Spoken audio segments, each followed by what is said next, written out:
বাড়ির ছাদে আমি বলছিলাম শুরুতেই যে বারবার করে যখন সবাইকে আহ্বান করছেন যে আরও একবার কোথাও প্রতিবাদটা হওয়া দরকার, কারণ বিচারটা এখনও বাকি রয়ে গেছে, ঠিক তখনই অভয়ার মা কাকিমা তিনি বারবার করে বলছিলেন যে ওই দিনকে অভয়ের নাম করে ফুল গাছ লাগান। অনেকবার অনেক জায়গাতে আপনারা শুনেছেন, বিভিন্ন সময়তে বক্তব্য রাখার সময় তারা বলেছেন। আর দেখুন অজস্র ফুল গাছ, এখানে বোগানবেলিয়া রয়েছে, আরও ছোট ছোট অজস্র ফুল গাছ রয়েছে এবং এই গাছ ছাদটা জুড়েই ফুল গাছ। হাতেই আনা এই যে লিলি, ওই বেগনবেলিয়া সব নিজ হাতে, এগুলো সমস্ত নিজের হাতে নিয়ে এসছে। অর্কিড খুব প্রিয়, বাপি অর্কিড লাগাও অর্কিড লাগাও, ওর বাবা এনে অর্কিড লাগিয়েছে। ছাদের ধারে ঝুলছে অর্কিড।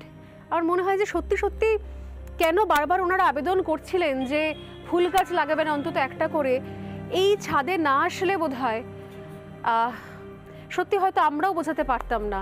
অন্যবার তো আরও বেশি, শীতকালে ফুল গাছ ভর্তি হয়ে থাকে শীতের ফুলে।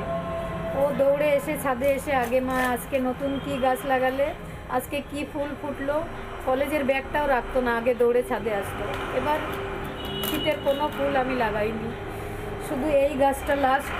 ও আর আমি রাস্তায় হেঁটে হেঁটে, মা রাবার প্লান্টের একটা ডাল নাও না, এই লাল মাথাটা যদি তুমি বাঁচিয়ে রাখতে পারো, এই ছোট্ট এনেছিলাম, তাহলে দেখবে গাছটা বড় হয়ে যাবে। এখানে এই রাবার প্ল্যান্টটা, এই রাবার প্ল্যান্টটা এত বড় হয়ে গেল কদিনেই, কিন্তু ও আর নেই আমার মধ্যে। দেখতে পারলো না যে লাল মাথাটা বেঁচে কত বড় হয়ে গেছে, বেঁচে থাকে যাতে। ছোট্ট ডালটা ছিল, মা এই লাল মাথাটা যদি তুমি বাঁচিয়ে রাখতে পারো তাহলে দেখবে গাছটা বড় হয়ে যাবে। আমি তো এখন গাছটা দেখি আর ভাবি, মা তোকেই তো বাঁচিয়ে রাখতে পারলাম না, গাছটা তো কত বড় হয়ে গেল। সেই জন্যই বোধহয় অনেক ফুল গাছ শুকিয়েও গেছে।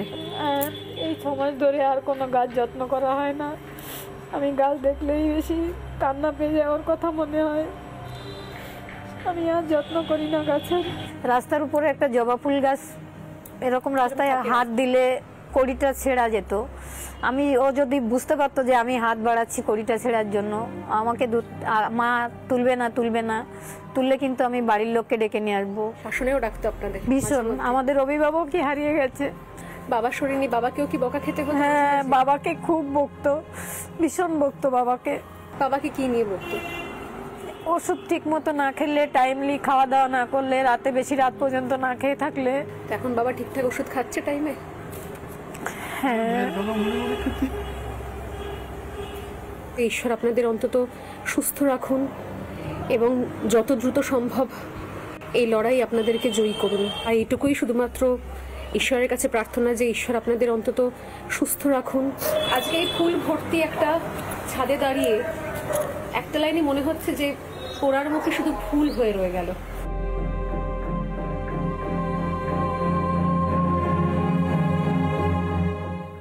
শুধু মানুষটা নেই, বরঞ্চ পড়ে রয়েছে একটা নাম, যে নামটা আমরা দিয়েছি অভয়া।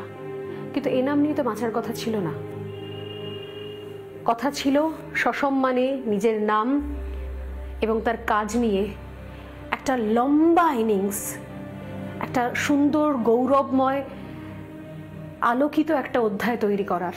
এবং তারা বারবার করে আবেদন করছেন সেই জন্য আরও একবার আমাদের সবাইকে একসঙ্গে সরব হতে, নাহলে বিচারটা চিরকাল অধরা থেকে যাবে।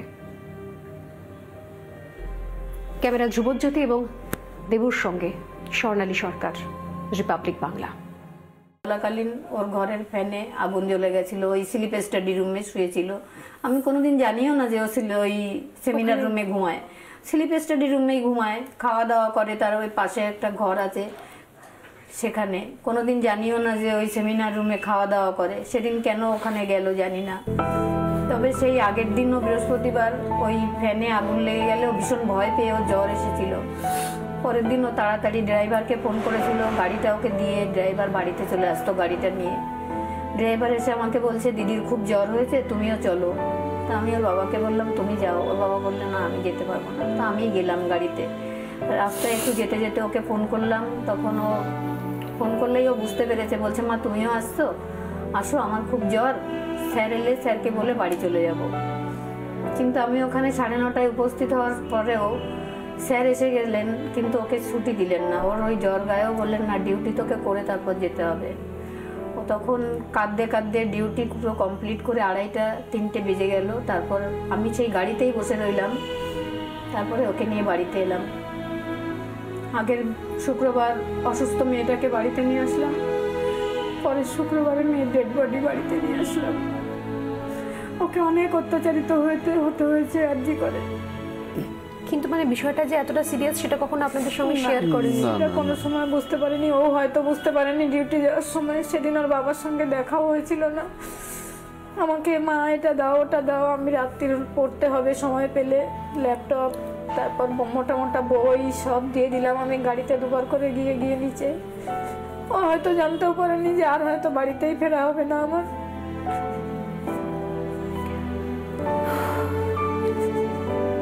তাড়াতাড়ি আসো বলেও 3 ঘন্টা ওখানে বসিয়ে রাখা হলো, এবং সিপি এসিপি প্রেজেন্সিতে মানে ওখানে কোনো কিছুই মানা হলো না। দেহ কর্ডন নেই, একটা যে হসপিটালে ডিউটিরত ডক্টর মারা গেছে সেটাই মনে করা হয়নি। মনে হয় যেন একটা কুকুর বেড়াল ফেলে দিতে পারলে যত তাড়াতাড়ি ফেলে দেওয়া যায় তত তাড়াতাড়ি আমাদের দায় সেরে যাবে। এর পেছনে গভীর ষড়যন্ত্র আছে, সেই ব্যাপারে গভীর ষড়যন্ত্র। এতদিন ধরে রাজ্য পুলিশ বের করেনি, সিবিআই তো বের করলোই না লাস্টে। আপনারা বুঝতে পারেননি আর কারোর পক্ষে বোঝা সম্ভব নয় না। কাজের মেয়ে এত কনফিডেন্ট, এত আত্মবিশ্বাসী, এত তার ভীষণ আত্মবিশ্বাসী, ভীষণ। এমবিবিএস পড়া চলাকালীন যখন ইন্টার্নশিপ করছে তখন ও মেডিসিনের পুরো ডিপার্টমেন্টের দায়িত্ব ওকে দিয়ে স্যার চলে যেত বাইরে। যে ও জানতো, স্যারেরও ভরসা ছিল যে ওর উপরে, যে ও পুরো চালিয়ে নিতে পারবে। আজ সত্যি যত বেশি আমরা অভয়ের কথা শুনছি জানছি তত বেশি মনে হচ্ছে যে আমরা সত্যি অনেক অনেক দামি একটা রত্ন হারিয়ে ফেললাম। আমি আগের দিনও বলছিলাম স্টুডিওতে, আজকে যেখানে বসে আছি এটা অভয়ের বাড়ি। এবং এই যে সোফাটা ওর নিজের তৈরি, নিজের বানানো এই সোফা, হ্যাঁ, মানে ইন্টেরিয়রও বাড়ি সাজানোতেও খুব ইন্টারেস্ট ছিল ওর। এই রং যত সব ও নিজে চয়েস করে বাবার সাথে গিয়ে কিনে এনেছে। এমনকি এইসব কালারগুলো নিজে হাতে করেছে ও মিস্ত্রির সাথে। মিস্ত্রি বলছিল যে দেরি হবে আমার করতে, ও তখন মধ্যমগ্রাম মিউনিসিপ্যালিটি হসপিটালে ডিউটি করতো। ওর ডিউটি থেকে এসে মিস্ত্রির সঙ্গে কাজে হাত লাগিয়ে এটা পুরো রং করেছে। শুধু এটা নয়, আমাদের যে বাইরের ওই যে গ্রিলটা, সিঁড়ির যে রেলিংটা, ওটা পুরোটাই ও আর আমি মিলে রং করেছি। এই সুন্দর করে ঘরটা সাজানো, এই রং থেকে শুরু করে এই যে আর্চ, এই প্রতিটা জিনিস ও নিজের হাতে করেছে। কাকিমা একটা যামিনী রায়ের পেন্টিং দেখতে পাচ্ছি দেওয়ালে, এটাও কি অভয়েরই পছন্দ করে কিনে নিয়ে আসা? ওটা কিনে নিয়ে আসা না, ওটা এমআর দিয়েছিল ওকে। আচ্ছা, গিফট করেছিল। হ্যাঁ, জন্মদিনে আপনি বলছিলেন, আমি বলছিলাম যে ফুল গাছের কথা বারবার ওনারা বলছিলেন। অভয়ের নিজের কেনা যে ফুলগুলো বারবার নিয়ে আসা হতো, যে চারাগুলো নিয়ে আসতো, সেগুলো কি এখনো বাড়িতে রয়েছে কাকিমা? হ্যাঁ, এখনো আছে। একবার দেখতে পারি আমরা ফুল গাছগুলো? নানা ধরনের কন্টেন্ট দেখার জন্য লাইক করুন, শেয়ার করুন আমাদের ফেসবুক পেজ, সাবস্ক্রাইব করুন আমাদের ইউটিউব চ্যানেল। পাশাপাশি অন্যান্য ব্রেকিং নিউজের জন্য অবশ্যই চোখ রাখুন রিপাবলিক বাংলায়।